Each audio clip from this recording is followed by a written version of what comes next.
dengan tidak memperbolehkan mengucapkan selamat Natal. Padahal kita di Indonesia beragam suku, budaya, dan toleransi beragama.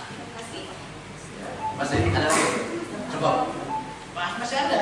Masih ada. Berbicara fakta, menurut Kepala Kemenag Gunung Kidul, bahwa konsep kunci moderasi diantaranya adil, berimbang, menjunjung tinggi nilai luhur kemanusiaan, menjaga kemaslahatan dan ketertiban umum, mentaati kesepakatan bersama, komitmen bangsa dan toleransi. Terima kasih. Iya, oke. Tangan dulu. Tepuk tangan. Kelompok A. Ini kelompok B yang menjawab atas apa yang disampaikan kelompok A. Waktunya 2 menit juga sama. Iya, sasaran. Boleh diskusikan dulu. Diskusi boleh, tapi yang ngomong 1 orang aja. Iya. Yang tadi pembicaraan kedua. Silakan diskusikan dulu. Kalau udah siap, bilang. Ingin menjawab tadi dari kelompok A. Kan katanya tadi boleh mengucapkan selamat. Sedangkan dari hadis Nabi yang diriwayatkan oleh Ibnu Umar, Rasulullah SAW bersabda, "Man tasabbaha biqaumin fahuwa minhum." Barang siapa yang menyerupai suatu kaum, maka ia termasuk bagian dari kaum tersebut. Hadis riwayat Abu Daud nomor 4031. Hal ini disebabkan ucapan selamat diucapkan antar sesama mereka yang merayakan. Jika seorang muslim mengucapkan hal yang sama, maka dia telah menyerupai mereka, sehingga hukumnya haram. Dan menyerupai suatu kaum tidak memandang dengan niat, melainkan dengan perbuatan yang dilakukan sekalipun tidak ada niat sama sekali. Mengucapkan selamat itu pun menyerupai.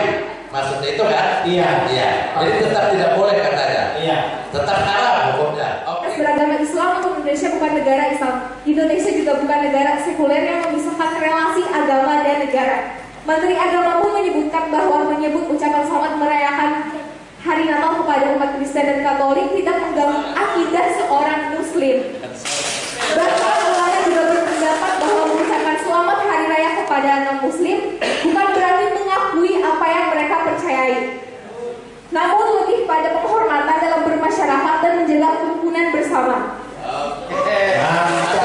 Dan toleransi kerukunan yang sudah ada lebih mengakar di dalam kehidupan sehari-hari bangsa.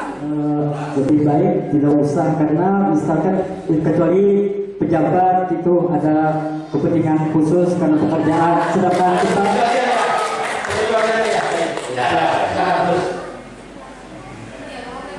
misalnya seperti pejabat muslim atau tokoh agama tadi, sedangkan kita orang biasa, apa untungnya bagi kita mengucapkan itu?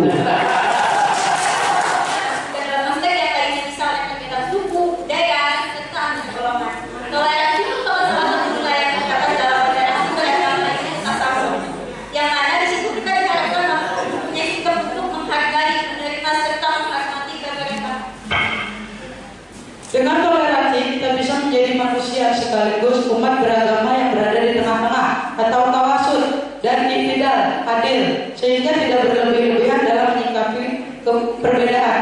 Karena Islam adalah Islam rahmatan lil alamin, yaitu agama yang penuh rahmat. Adanya toleransi pun sangat sesuai dengan pedoman pendidikan Indonesia, yaitu melalui profil pelajar Pancasila dengan membangun karakter kebinekaan global. Tentunya para pelajar dapat memiliki karakter ini dengan mampu menghargai dan menghormati keberagaman yang ada.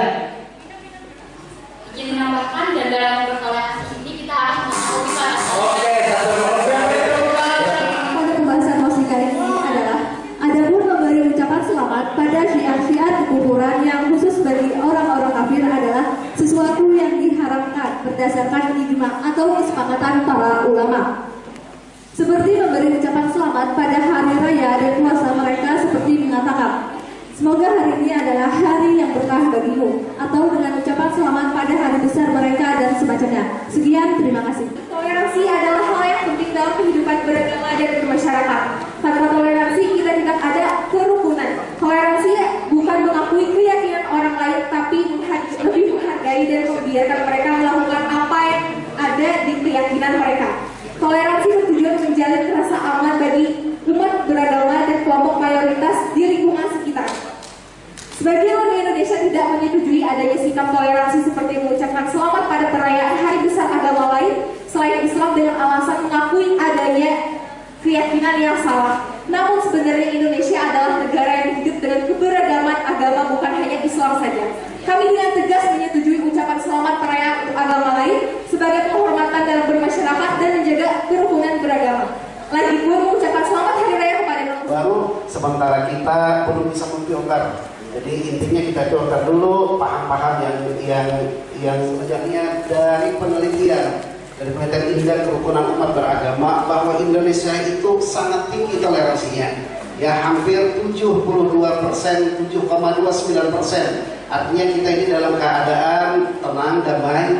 Tapi suatu saat nanti akan ada yang memanfaatkan kita di musim-musim politik. Nah inilah jenjang-jenjang kita, harapan-harapan kita. Jika ilmu kita ada, wawasan keagamaan kita ada, insya Allah hal-hal yang 72% tadi yang sangat tinggi bisa kita pertahankan. Dan lebih baik lagi kita mencapai 100% tingkat toleransi kita bersama. Iya, ayat yang sebelumnya di awal sudah dibahas. Dan sudah dijelaskan mengenai sambungan ayat tersebut. Tapi itulah namanya perdebatan. Perlu membenarkan bagaimana caranya untuk mendapatkan sesuatu kemenangan dalam berdebat. Namun diharapkan ini adalah hanya pemikiran di saat debat, bukan di penerapannya. Karena kita akui bahwa kalau tadi bicara toleransi, Indonesia alhamdulillah sudah 72%, karena toleransi itu memunculkan sebuah kerukunan dan tentunya dengan rukun maka pemerintah bisa berjalan dengan seharusnya, masyarakat bisa sejahtera dan bekerja dengan baik tanpa harus saling mencaci maki atau menyalahkan penganut agama lain. Yang kita sedihkan adalah memang konsep yang nantinya akan muncul yaitu pengkafir-kafiran. Dan ini yang radikalisme yang perlu kita tangkal sejak dini. Siapapun itu harusnya kita memikirkan kebersamaan. Sebab kali Indonesia, terkhusus di Kalimantan Tengah pun masih banyak ada yang anaknya yang muslim, mungkin orang tuanya non-muslim. Ada saudaranya yang muslim dan ada juga yang non-muslim. Dan ini yang perlu dijaga dan tentunya dipelihara dengan baik sehingga kerukunan umat beragama dan tentu PR banyak yang harus terutama dibangun oleh FKUB. Ke depan ini terpaksa kita harus artinya di guru PAI mungkin akan ada ketemu dengan jadwal dan rencana di FKUB karena bagaimanapun pembelajaran ini harus bisa kita sama-sama ciptakan dengan baik. Demikian. Tadi memang setiap materi itu tidak lepas dari hujah, dalil dan nas. Maka kita berpesan sebagaimana hadis Rasulullah, man fassara bil Qur'ani bi ra'yihi falyatabawwa maq'adahu 'alan nar. Barang siapa yang menafsirkan Al-Quran atau teks-teks Al-Quran itu dengan pendapatnya sendiri tanpa mengikuti pendapat-pendapat yang lain, falyatabawwa, maka tempatnya lah nanti di nerakanya Allah Ta'ala.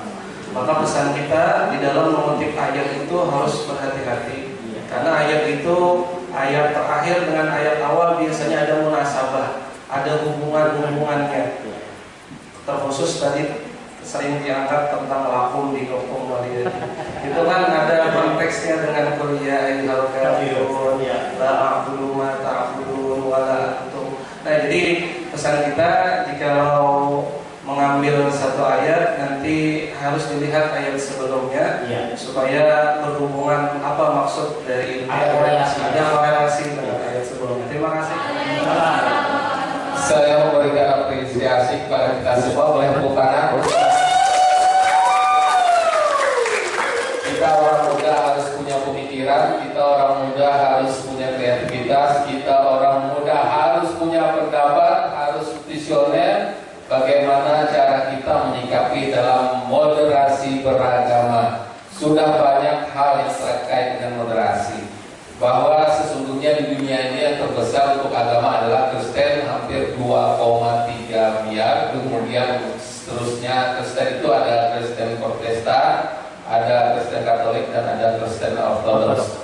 Kemudian di bawahnya adalah Islam. Islam kurang lebih 1,6 miliar. Ya, di bawahnya lagi adalah itu ada Hindu kurang lebih adalah 1,6 miliar.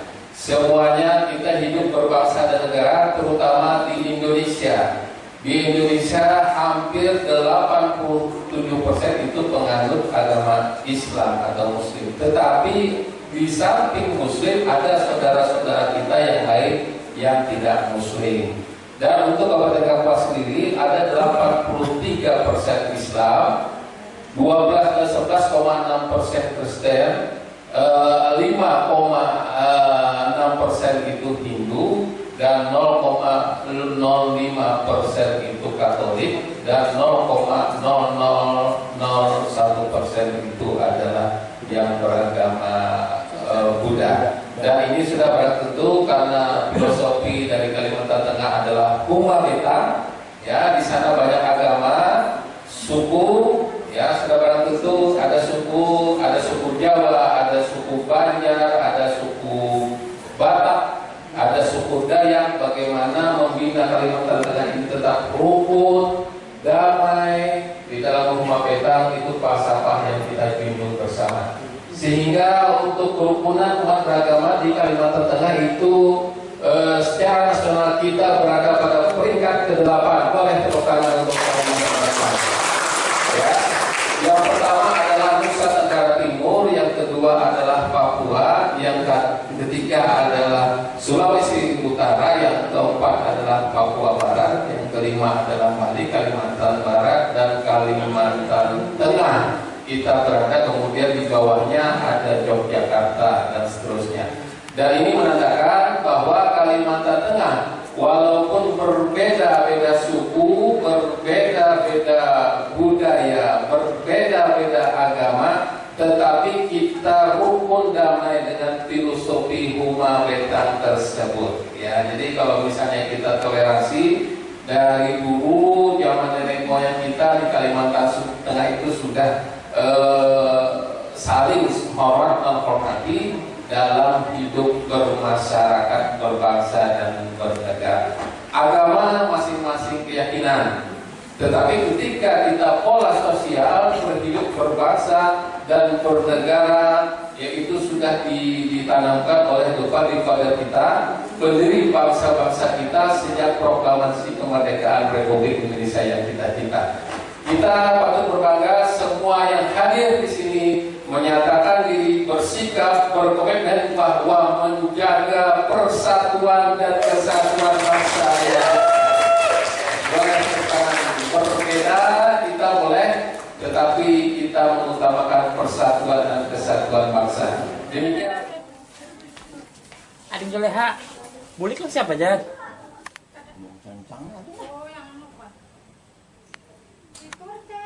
Itu